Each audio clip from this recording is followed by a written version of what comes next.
Hello, everyone. Today, we're going to look at the very beginnings of the early church.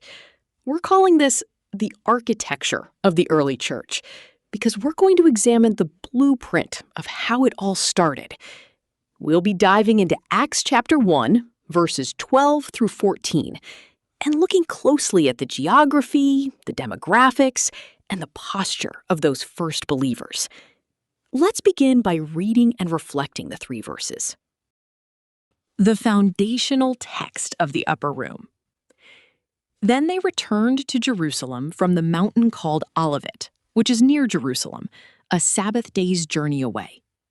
When they had come in, they went up into the upper room, Greek, huperon, where they were staying.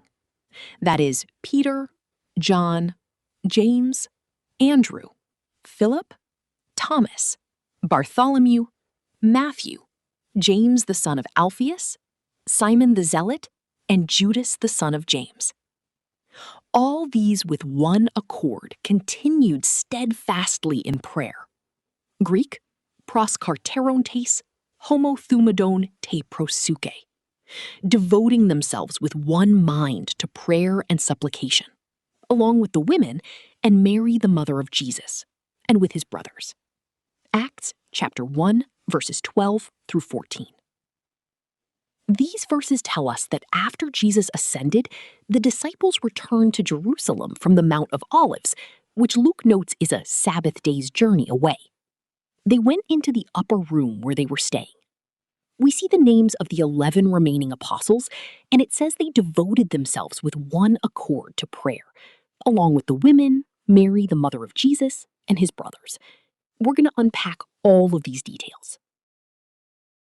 Obedience begins with geography. Let's start with geography, because obedience often begins with where we are.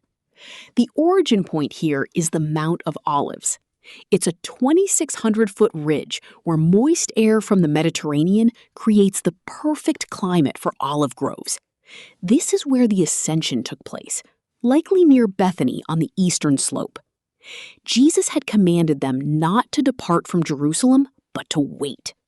So their journey back across the Kidron Valley into the city was their very first collective act of obedience. Quantifying a Sabbath day's journey away. What does that mean? Well, Jewish law forbade travel on the Sabbath because it was considered work. But people still needed some mobility, so the rabbis standardized a permissible distance. It was limited to about 2,000 cubits, which is roughly 3,000 feet, or just over half a mile. It was a short walk, but an important detail showing they were keeping the law while obeying Christ. When they got to Jerusalem, they went to the upper room. The Greek word here is huperon. In flat-roofed homes of that time, these upper rooms were common places for quiet refuge and gathering. Interestingly, this is a different Greek word than the ones used in Luke 22 for the location of the Last Supper, kataluma or anagaion. While tradition often merges the two locations, the different vocabulary suggests this upper room might have simply been their secure base of operations, not necessarily where they ate the Passover meal. An imperfect foundation for a perfect vocation. Now, let's look at who was in that room. There were 11 apostles. As theologian Dale Bruner points out, the number 11 limps. It's imperfect. The church Jesus sends into the world is fallible and 11-ish. But the beautiful takeaway here is that Jesus uses exactly this kind of imperfect church to do his perfect work. They weren't launched from a position of flawless completeness, but from a state of brokenness that was awaiting divine restoration. Reordering the apostolic leadership. If we compare the list of names here in Acts 1 to the roster in Luke 6, we see a subtle but important shift. John moves up from the 4th position to the 2nd, trading places with Andrew.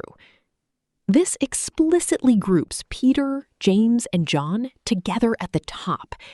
These are the sons of thunder from Mark's Gospel. And it's significant because of the remaining 11, only these 3 will shape the rest of the narrative in the book of Acts. A radical demographic assembly. But it wasn't just the apostles in that room. This was a radical demographic assembly. You had Galilean fishermen, historically marginalized women, and formerly skeptical family members, all under a single roof. The upper room was a true cross-section of early discipleship, unifying vastly different backgrounds into one living organism. The indispensable presence of the women. Let's talk about the women. They were indispensable. Remember, women were the first to learn of the resurrection. Their inclusion here establishes their vital, ongoing role in the early church, which we'll see later in Acts. And significantly, Mary, the mother of Jesus, is here. This is her first explicit mention by name since the infancy narratives. Having endured the heartbreak of the crucifixion, she is now fully integrated into this community devoted to her son. From skeptics to Jerusalem pillars. We also see Jesus' brothers. Before the resurrection, John's gospel tells us that even his own brothers didn't believe in him. Since Mary did not have any other children beside Jesus, they were actually cousins of Jesus, as it was perfectly normal to refer cousins as brothers.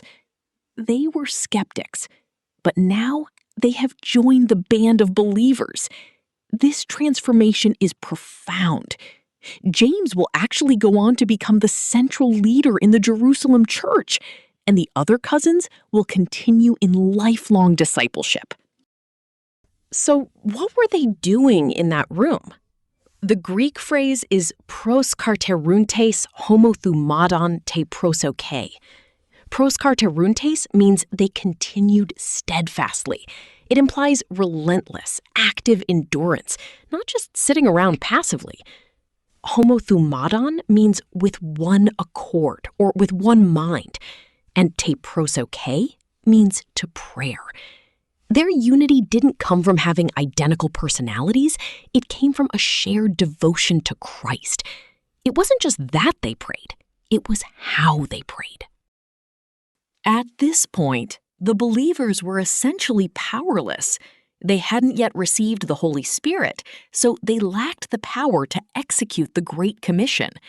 But they turned to the power they did have, steadfast prayer. Their prayers didn't have inherent magical power, but prayer was the designated mechanism to address God's power. It was the bridge to request the divine resources they needed for their witness. The geographies of apostolic prayer. Where did they pray? Fervent prayers surely rose from the upper room, a space for intimate community. But they likely also prayed in the temple, connecting to their Jewish roots, and perhaps on the Mount of Olives, a place for quiet reflection. The physical location was strictly secondary to their spirit. They prayed constantly and devotedly, no matter where they were. So here is the master blueprint for divine mission. You take an imperfect assembly, the 11-ish, the women, the former skeptics. You add a unified mind, homothumadon. You add steadfast devotion, proskarteruntes. And that equals the capacity to receive the Holy Spirit. Jesus took a limping community, bound them together through relentless prayer, and granted them a perfect vocation. Building the modern church on ancient architecture. As we close, I want to leave you with this thought. What a church we would have today if we would pray constantly, devotedly, and with one mind. The blueprint remains unchanged. The upper room isn't just a historical location, it's a replicable posture for any community today that is awaiting the movement of God. Thank you, and God bless you always.